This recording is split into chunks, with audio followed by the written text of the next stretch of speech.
Hola, hoy vamos a hablar sobre acciones recíprocas. In English, it would be each other. To reciprocate to something is respond to a gesture or action by making a corresponding one. So that's that each other. So the idea is that I'm acting and then you are responding with a like action. So we get two people doing the same thing. That's going to be really key, is that there are two people involved in this. So keep that in mind moving forward. Before we actually get into the reciprocal actions, I want a real quick review of the reflexives. So remember, we used our reflexive verbs when the same person was both the subject and the object.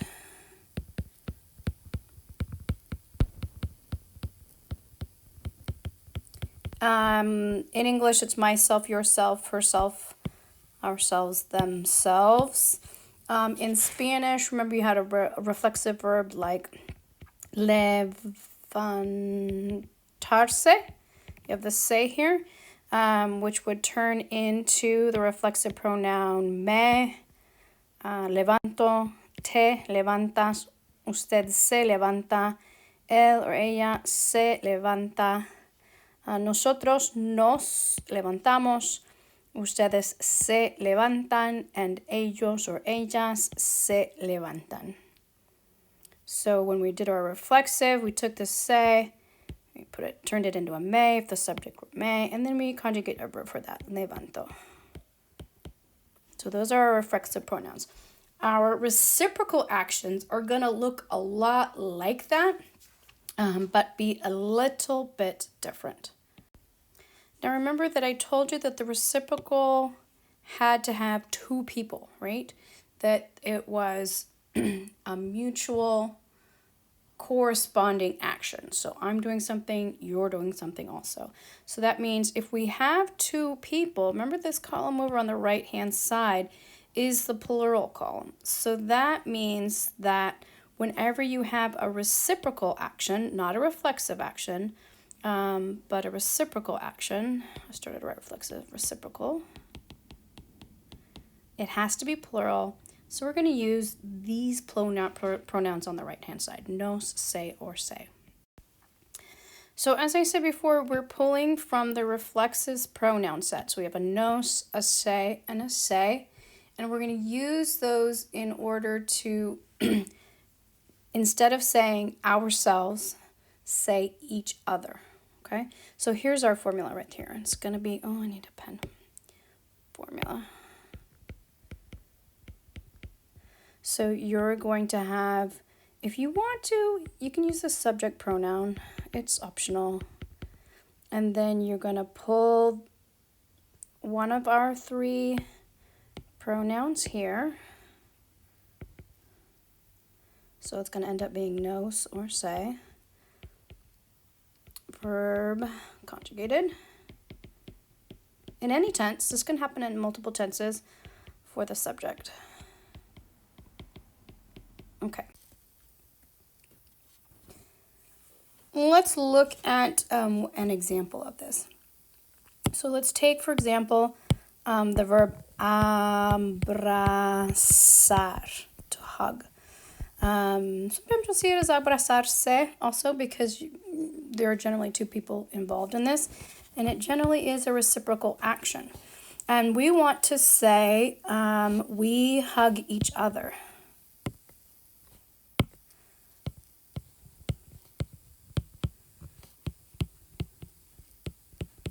So I'm hugging you and you're hugging me. You're reciprocating the hug. We don't want to say we hug ourselves. It just doesn't make sense. And when we make this sentence, people are just going to know it's each other by the context of this verb and the action. So we're going to start out, we can say nosotros or not, it doesn't matter. And then we're going to choose the correct pronoun for nosotros and nosotras. It's going to be nos. And then we're going to conjugate the verb abrazar for nosotros, and we have abrazamos.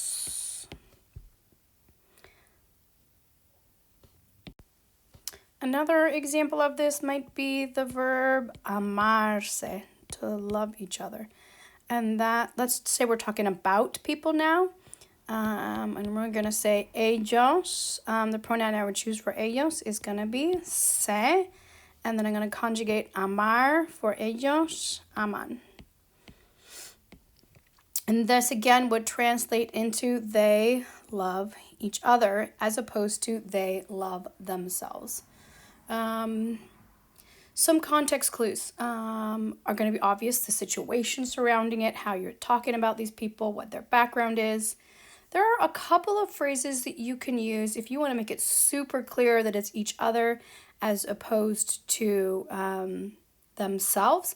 There are some vocab phrases that you can add on. One of those is mutualmente, mutually. Another phrase might be uno al otro, one to the other. And the last one you can add in there is reciprocamente. So these phrases are going to go extra far to just really reinforce that this is reciprocal, that we're talking about each other as opposed to ourselves that would use these same pronouns and the same conjugations on the verbs. Common sense, I think, also goes pretty far in these situations. But if you want to be extra careful, you can add one of these on, but it's not necessary. Aquí tienen una lista de unos verbos que frecuentemente usan esta estructura recíproca. Abrazarse, to hug each other. Conocerse, that one's to meet someone for the first time. Remember, conocer means to know, but conocer as an event means to meet you. Like, hello, my name is, buenos días. Besarse, to kiss each other. That's obvious why that one's reciprocal. Despedirse, to say goodbye to someone. Pelearse, to fight with someone. Oh, that one got on there twice. Divorciarse, to divorce each other. Odiarse, to hate each other. Darse la mano, to shake hands with each other. Pelearse, well, again. Reunirse, this is also to meet with people, but this is like I'll meet you at 3 o'clock and we'll have a discussion about the topic. That's that kind of a meeting. Casarse is to get married. So I'm marrying you, you're marrying me. We're not marrying ourselves, we're marrying each other. And just a side note, in Spanish, in English you get married to someone, and in Spanish, I think it's lovely, you get married with someone. So if you're gonna say someone's name after this, you need to use the word con and not to or a. Estrellarse and chocarse, these also both take con. But these mean to like crash into something. Estrellarse, if you picture all those little kind of stars, you know, when you run into something in the comic books, like put the little stars everywhere. So it's that same idea. Turnarse, to take turns with each other. Amarse, to love each other. And saludarse, to greet each other.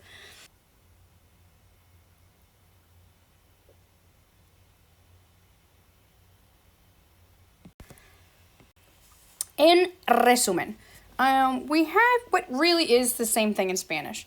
We have a reciprocal and a reflexive structure.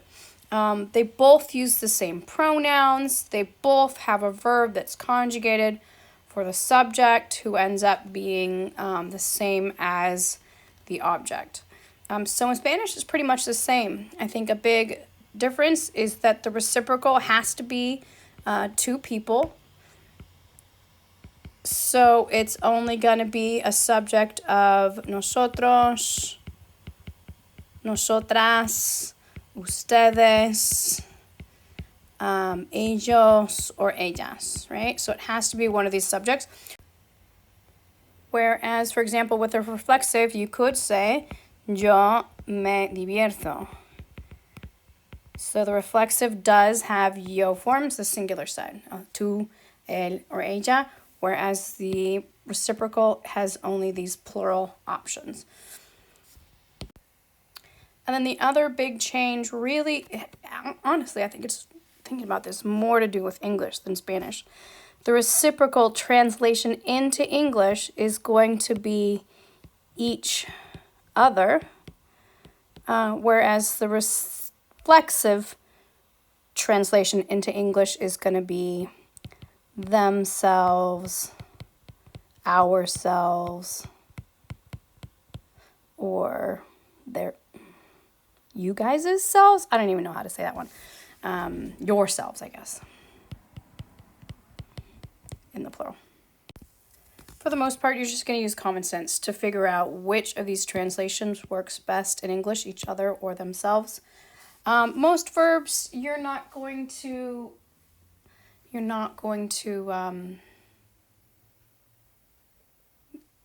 be a hard decision. For example, saludarse. If I say nos saludamos, it doesn't make as much sense to say we're greeting ourselves as to say we're greeting each other. There are a few verbs like amarse that could go either way. Either we love ourselves or we love each other. In that case, remember you do have those extra words to add on there. Mutuamente, uno al otro, reciprocamente.